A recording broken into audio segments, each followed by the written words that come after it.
will be covering the Webex role-based access. So what I have on the screen here is the setup administration within the Verify application. And what we're going to go over here has similarities across all platforms. I'll be covering specifically the Webex Calling platform today. To get to where I'm at, you'll start with the settings here in the upper right-hand corner and navigate to the user accounts and groups. So what we allow you to do is to create restricted access or role-based access as in the form of a group that users are assigned to. So you can have kind of these wide-ranging kind of categories of people. So I've created 4 here for purposes of our webinar. One here, a group to be able to see your own manager's people. One to be able to see a specific manager. Another to see a hunt group, and then a self-service one where you can allow people to see their own calls. And later on, I'll go through some of the specific examples within the application. So I'm going to start here just drilling into the first one here, so you can kind of see how things are set up. So we set up the application privileges, and for our purposes, for this one, we're giving the managerial one the ability to see the dashboards, not share dashboards that they've created, and then access to the Webex calling platform. We set the restriction rather than being a call analytics administrator. We set this restricted visibility, and then from there we make settings. With this one, it's pretty simple. We're just setting view as manager. You might wonder where does that come from? That comes from our ability to sync with the Webex calling environment and get that. If the Webex calling environment is synced with your Active Directory, this information, although you may not be able to see it in the user within Control Hub, you will be able to see it from the sync data that we're able to acquire.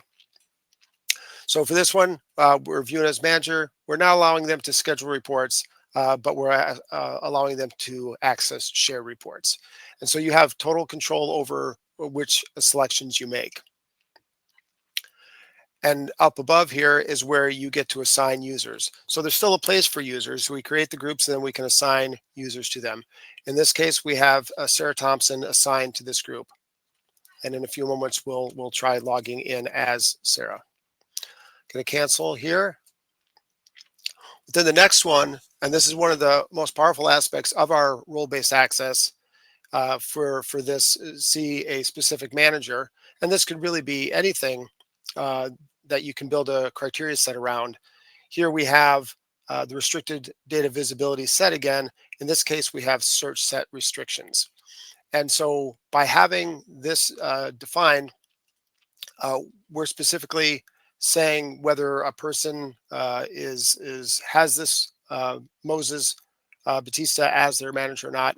They'll be able to see the calls that he is listed as the manager for.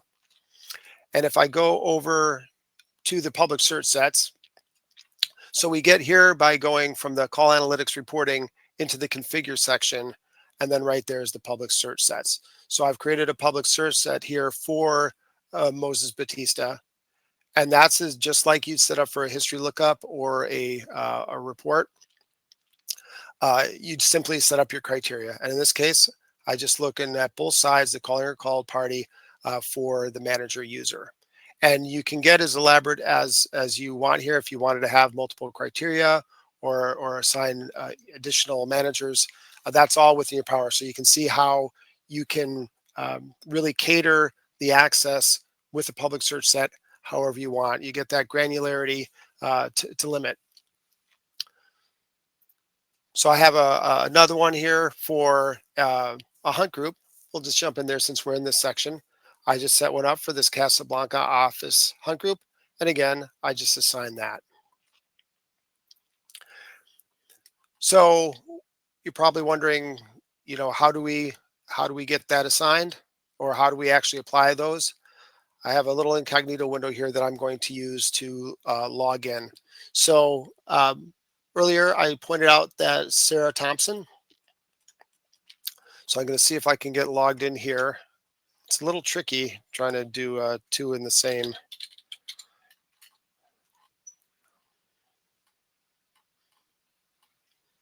So while that's coming up, I'm going to jump back over here and we're going to take another quick look at Sarah Thompson. So Sarah's kind of a special person. She's a real go-getter, helps everybody, and so she ends up getting more responsibility. So here we see that Sarah Thompson, with her access to the system, it's real easy right there on her user screen. You can see what group she's assigned to. So she's able to see her own manager's people. This other manager, Moses, who's good at delegating everything, and so even though she doesn't report to him, she needs to help him out. And the Casablanca office hunt group, um, which is a hunt group split between Moses and Sarah's regular manager. So if we just jump into her user record real quick, you can see where we have those assignments, and then that's all we need to do. There is nothing else as far as the assignments. The user basics I won't get into during this session.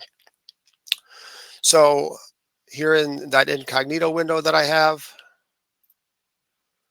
if I go up here, I can see that I'm logged in as, hopefully it won't bump me out, Sarah Thompson. Okay, so we're in as Sarah Thompson, and she has access to the history lookups and reports and schedules. That was one of the things that was set in the group access, was to have access to schedules. And she also had access to dashboards. So if I jump over to the dashboards, we'll see that she has access to a couple.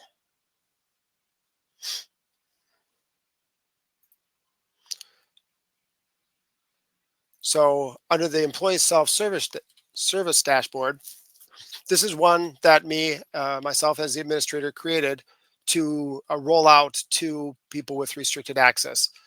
So with this, when Sarah logs into the system, she has access to this dashboard, and it's automatically trimmed back to just the call records that she's able to see. So she has, here we have the last 20 calls, and if we had, I don't think I put manager in here, but these all have either the Moses Batista, her manager, who is Aiden McCarthy, or that hunt group.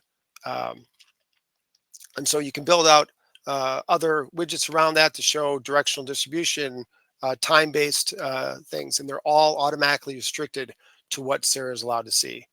If I jump back over here and I go to the dashboard that as I created it, I kind of set broad search sets for it. So the last 20 calls that I can see is kind of for everybody, as well as these other ones. But by nature of the role-based access, the other users are automatically restricted to just what they're allowed to see. So if I were to, we'll go back into the analytics here, and I'm just going to do an event-based lookup, and I'm going to cast a really broad net. I'm going to say that I just want to look at all connected calls. So if I was an administrator on the system, I would see an awful lot of data here. I'm actually going to set this for the current week because our system doesn't have data in it for today.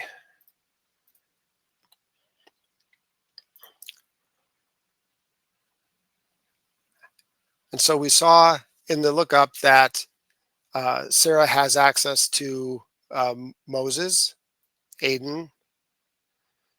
I think I've got the, let's go add the hunt group here. Easy, you can always add columns and move things around as necessary. And so there we see the Casablanca hunt group. So one thing to keep in mind as we're setting up the group assignments and those public search sets is that those will be an or condition. So a user she can access calls that are Aiden McCarthy or the Casablanca office or Moses Batista. And so you'll want to keep that in mind, especially if you're trying to get down to really granular restrictions. Um, and we can help out with that. So her restrictions are all applied here. So any report that she creates will automatically just show what she's allowed to see. So there's no need to worry about people getting access to calls that they're not allowed to see. One caveat there, though, is based on sequences. So within the Webex calling environment, we don't get calls as just a single event. They're sent to us as sequences. And if you're familiar with our start to finish reporting, we get that just inherently with the Webex calling. You have originating records events and terminating events and other ones along the way. So if I were to look at the sequences for connected calls, now because Sarah is allowed to see the call, she will get other pieces of it that might include uh, an event that was part of the call that she can see that maybe isn't part of her user access. So that's just something to keep in mind. And boy, this one has a lot of events to it. All right, so we're going to go into another example now. I'm going to go ahead and drop out of Sarah, and we'll go back to my configuration here. We'll cancel out, and we're going to look at a self-service employee. So we have self-service set up for Eva Short. And so hers is a little bit different. She just has access to the self-service group. And if we go over and edit that group, now we have it set so they can only see their own calls. So when we go in, there's Eva assigned to it. She can see dashboards. And then with the added Webex calling platform for her, she has restricted data visibility. She is allowed to see widget dashboard, to edit dashboard widgets or create them, do reporting, and call history lookups, but we have it limited to just her own user. So if we go over to this one, and I actually have to do this the long way.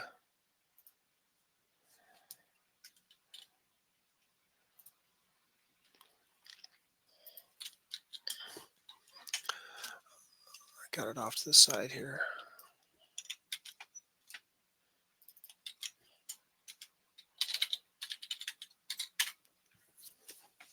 So now when Eva logs in, and this is where self-service can really be a powerful thing.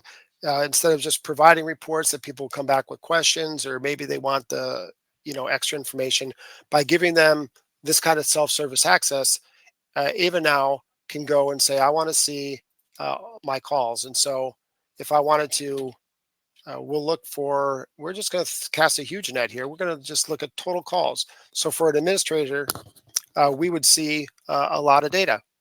But when we do it for Eva,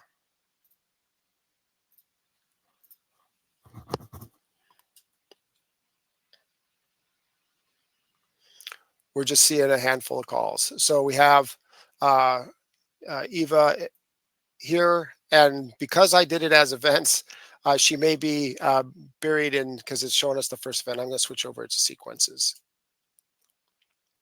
so that I'll make sure that it's clearer. So if I expand the sequence, I should be seeing here, scroll down.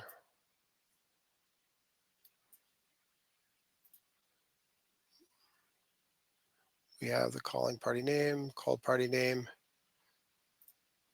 Yeah, so there we have Eva Short there, Eva Short on this side. So you can see that she's limited to just her own calling. And if we were to go over to the dashboard,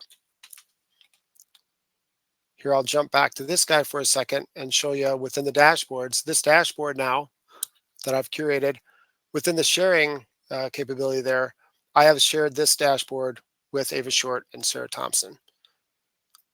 So even though I can see everything,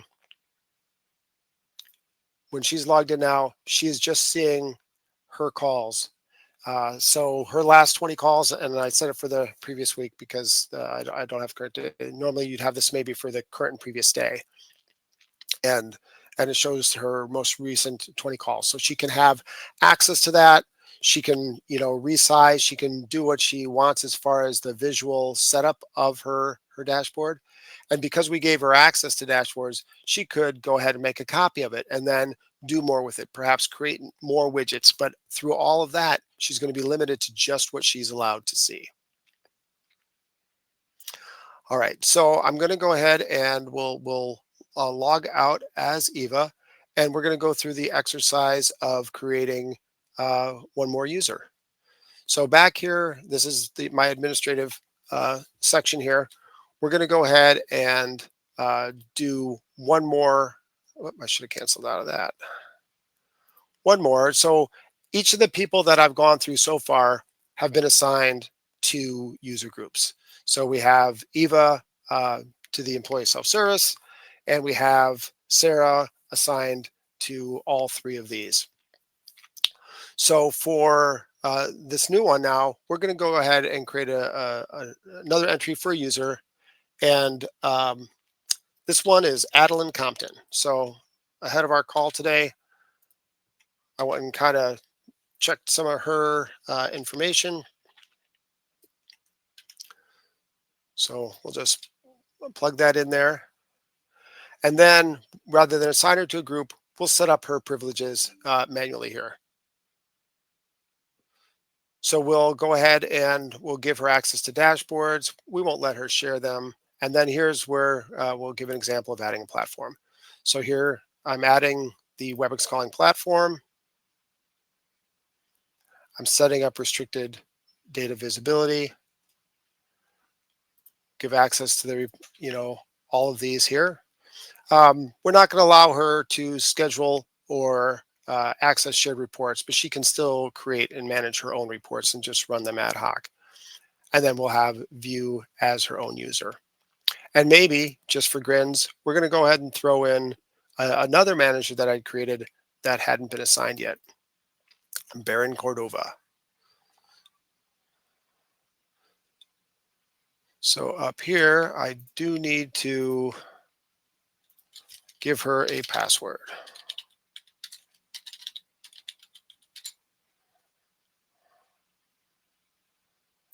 We're bypassing our SSO. So now if I go back here, and I'll have to create a new one.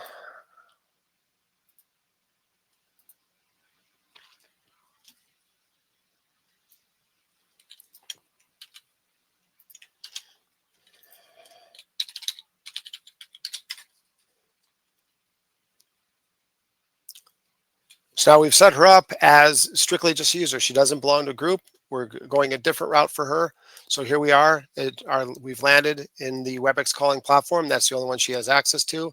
And if we were to go and say we wanted to see, again, I'm casting kind of broad nets here so that we can make sure that we get some examples.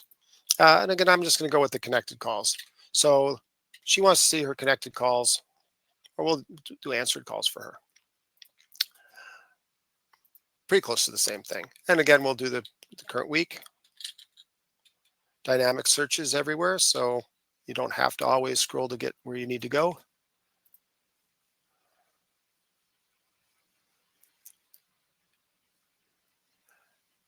Yeah, and so this is the first time ever getting history results for this user. So I'm going to jump into the show hide, and we'll go ahead and add the managers because we did give her a couple managers.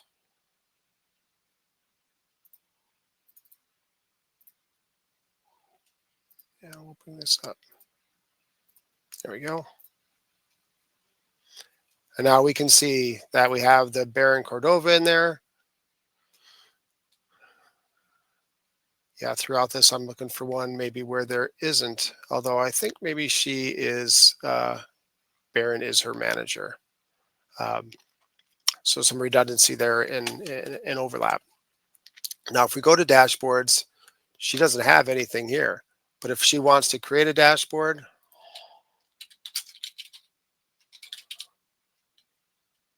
she has that ability. And if she wants to create a widget, just quickly go ahead and set this up.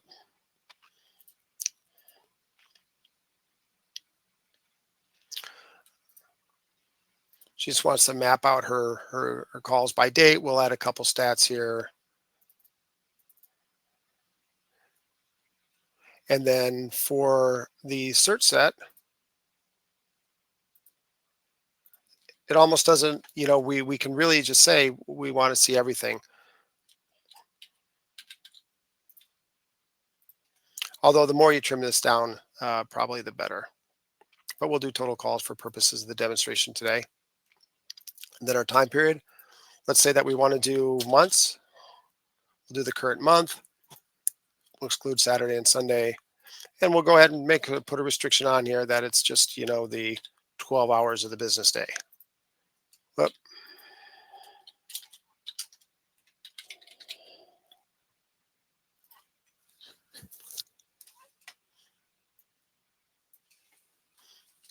So now she's automatically limited to the calls that she has access. So she can be certain that this is just for her, the managers that she has been assigned to, and her own calls.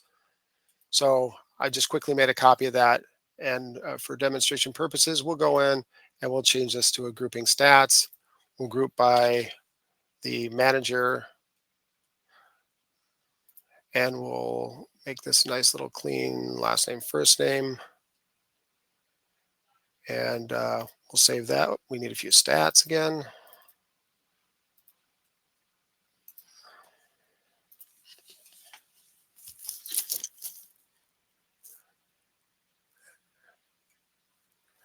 And then we have her managers, Aiden and Baron, or I'm sorry, Aiden and Baron.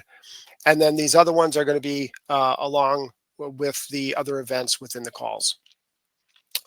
So that's kind of a little primer. Hopefully you feel like you can master the setup and administration of role-based access for Webex calling. Again, user groups is a powerful way of saving steps in getting assignments. You can set up one group and then assign multiple people to it. And then the public search sets are really a dynamic tool, because not only do you have this available for your role-based access, you can assign these to widgets, you can assign it to reports. These are very widely applicable, so you can set these up, so it'll save you from having to redo selections over and over again. You can just within a report, say, if we I'll just go and create a report real quick. Within the search sets, they're all available. So just with 2 clicks there, I've got exactly what's in that public search set. All right, I think I'm done with my presentation, Taylor. Do we have any questions for me to address? Awesome job, John. Fantastic as always. Let me look in the chat and see if there's anything, which I'm not seeing anything currently. So if anyone here has any questions, please feel free to email support@verify.com.